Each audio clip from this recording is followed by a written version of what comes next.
Morning guys. আজকে মা আবার নিজের রান্নাঘরে চলে এসছে আর আজকে তোমাদের সাথে একটা নতুন রেসিপি শেয়ার করবে। সেটার নাম হচ্ছে এগ কোরমা। আশা করি তোমরা সবাই খুব ভালো আছো। তো এই রেসিপিটা প্রথম থেকে একদম শেষ পর্যন্ত দেখতে থাকো একটা পারফেক্ট এগ কোরমা করার জন্য।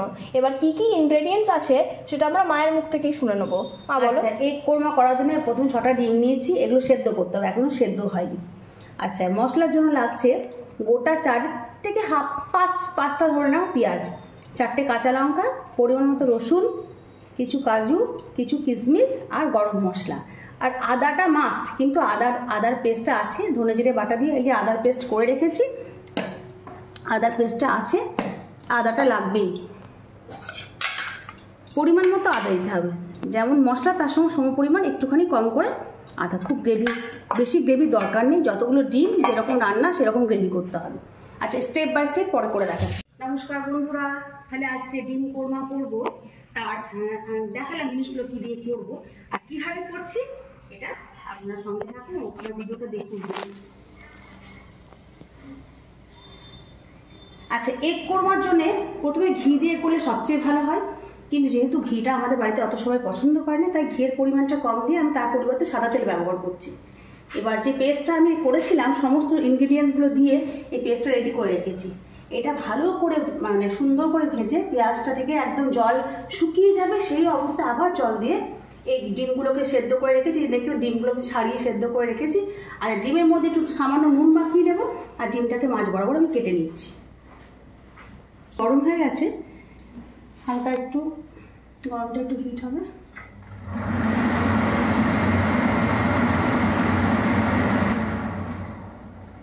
আচ্ছা, তেলটা কিন্তু গরম হয়ে গেছে। এবার তেলের মধ্যে আমি কিন্তু গরম মশলা এর মধ্যে দিয়ে দিয়েছি, ঠিক আছে? তাই আমাকে গরম মশলা আলাদা করে দিতে হলো না। এই পেস্টটা আমি তেলের মধ্যে ছেড়ে দিলাম।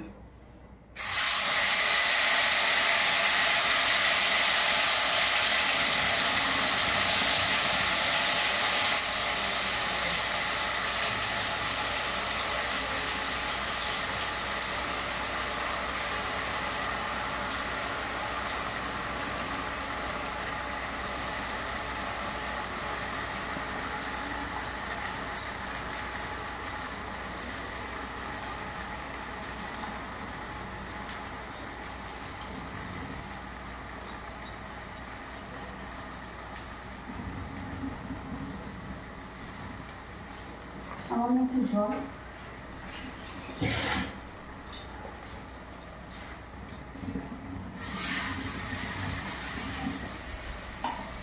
এবার এটা ভালো করে ভাজতে হবে।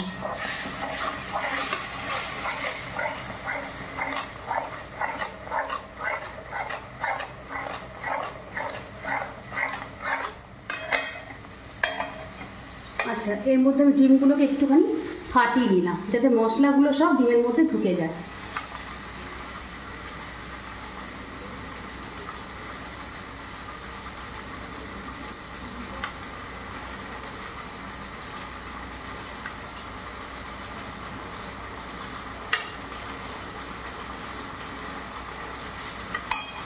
আচ্ছা,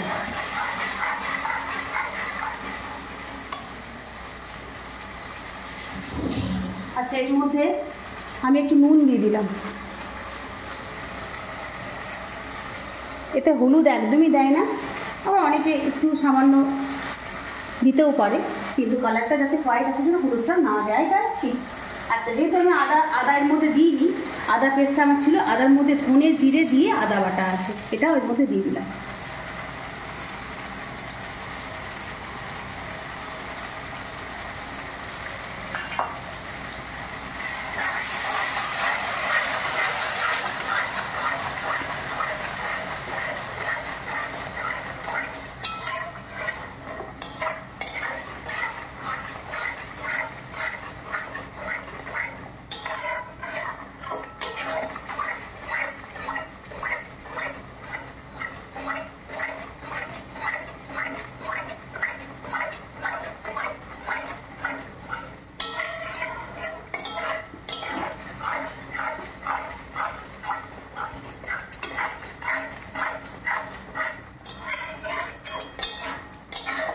একদম শুকনো হয়ে টান হয়ে যাবে, মানে বোঝা যাচ্ছে আদাটা যখন আদার বা সংমিশ্রণটা সম্পূর্ণভাবে শুকিয়ে আসবে, তখন একটু জল দিয়ে ডিমগুলো দিয়ে হালকা মাঝারি একটু হাই ফ্লেমে রেখে ঢাকা দিয়ে একটুখানি রেখে তারপর নামাতে হবে।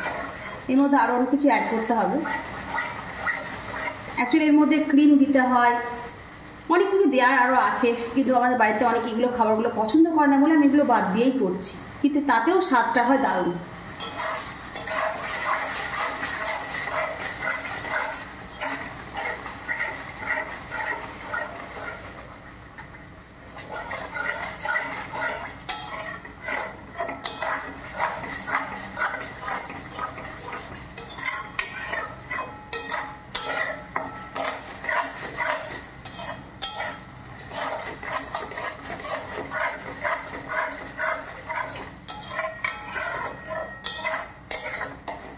আদার কাঁচা গন্ধটা, আদা রসুনের যে পেস্টের যে একটা কাঁচা গন্ধ, সেটা সম্পূর্ণভাবে চলে যাওয়ার পরে কিন্তু জলটা দিতে হবে।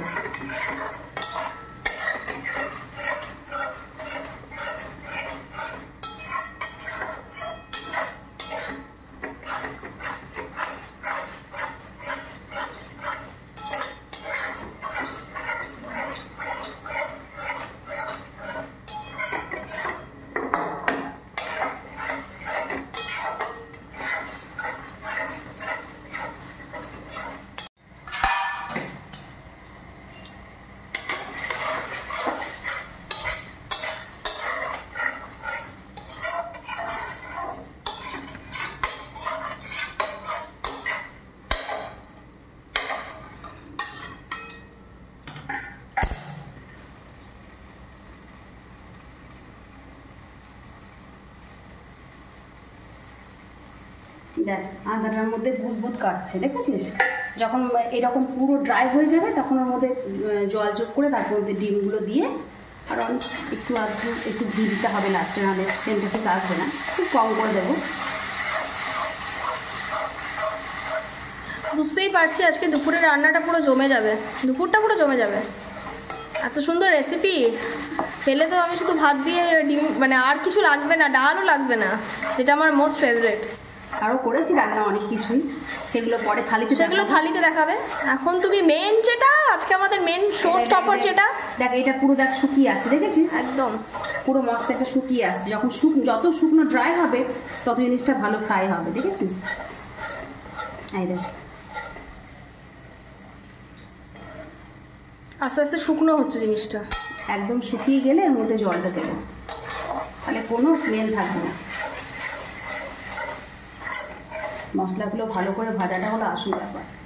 যে কোনো রান্নার মধ্যে মশলাগুলো ভালো করে ভাজলে রান্নার একটা আলাদা একটা টেস্টই চলে আসে। আর কাঁচা অবস্থায় দিলে সেটা কোনো গন্ধ হবে না, সেটা খেতেও ভালো হবে না।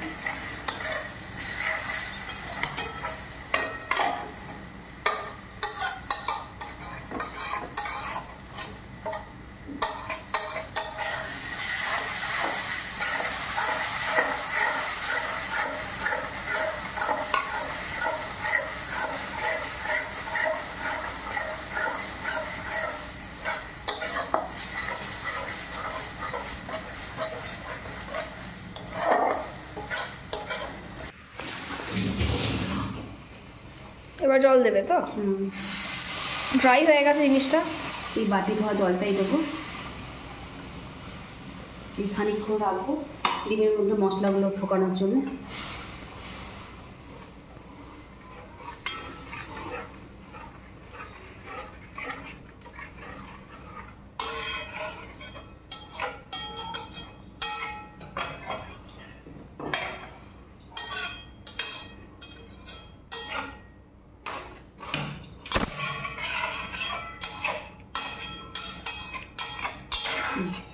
এবার ডিমগুলো দিতে হবে।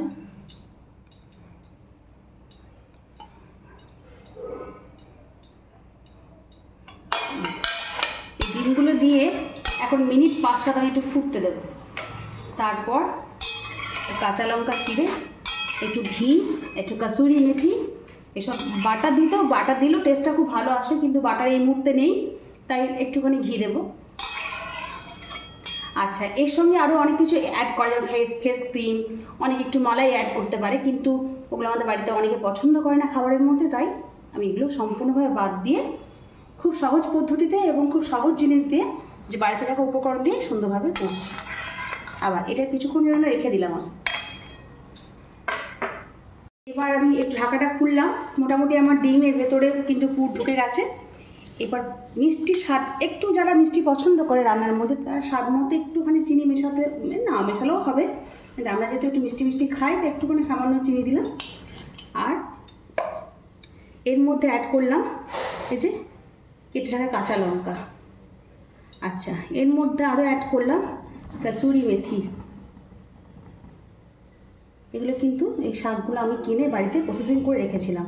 এগুলো কিন্তু বাজারের কাসুরি মেথি নয়, কিনে আমাদেরই গাছের শাক, সেখান থেকে আমি প্রসেসিং করে রোদে শুকিয়ে ভালো করে ধুয়ে শুকিয়ে করে রেখেছি অনেকটা। আচ্ছা, এর মধ্যে সামান্য পরিমাণে ঘি অ্যাড করতে হবে।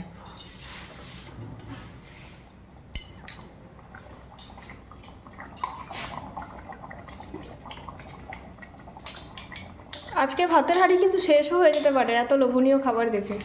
আচ্ছা, এই হয়ে গেল ঘি। 1/2 চামচের মতো ঘি দিলাম। ঘিটা বেশি দিলেই টেস্টটা ভালো আসে, কিন্তু যেহেতু ঘি আমাদের বাড়িতে এতটা পরিমাণে খায় না সবাই।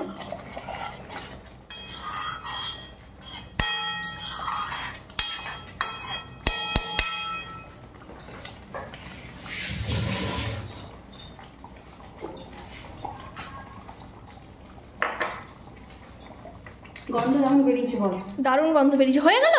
হ্যাঁ, কমপ্লিট। বাবা, এটা তো খুবই সিম্পল একটা রেসিপি। মানে গাইস, আপনারা বুঝতেই পারছেন বন্ধুরা, যে কিছু রান্না এমনও হয় যেটাকে অনেক কিছু করে ভীষণ ভালো একটা স্বাদ আনা যায়, আবার কিছু রান্না এমনও হয় সেই রান্নাগুলোই যেটা খুব কম উপকরণে দারুণ খেতে হয়। আর তার সবথেকে বেস্ট এক্সাম্পল হচ্ছে আজকে আমার মায়ের হাতে বানানো এগ কোরমা। জেনারেলি আমরা ইউটিউবের অনেক শেফদের রান্না ফলো করি, তো তারা অনেক কিছুই দেয়, তো সেগুলো ফলো করলেও রান্না ভীষণ ভালো হয়। কিন্তু এই যে ছোট ছোট এই যে এইগুলো, ঠিক আছে, এই কিছু না অ্যাড করে এত সুন্দর মানে এই যে রান্নাগুলো করা যায়, তো এইগুলো হচ্ছে বেস্ট এক্সাম্পল। আমার মায়ের হাতের এগ কোরমা খেয়ে বুঝতে পারবো কীরকম হয়েছে। আজকে দেখেই লোভনীয় লাগছে, তো টেস্ট তো আরও হবে। এনিওয়েজ, দেখা হচ্ছে আপনাদের সাথে দুপুরবেলায়। Till then, tata.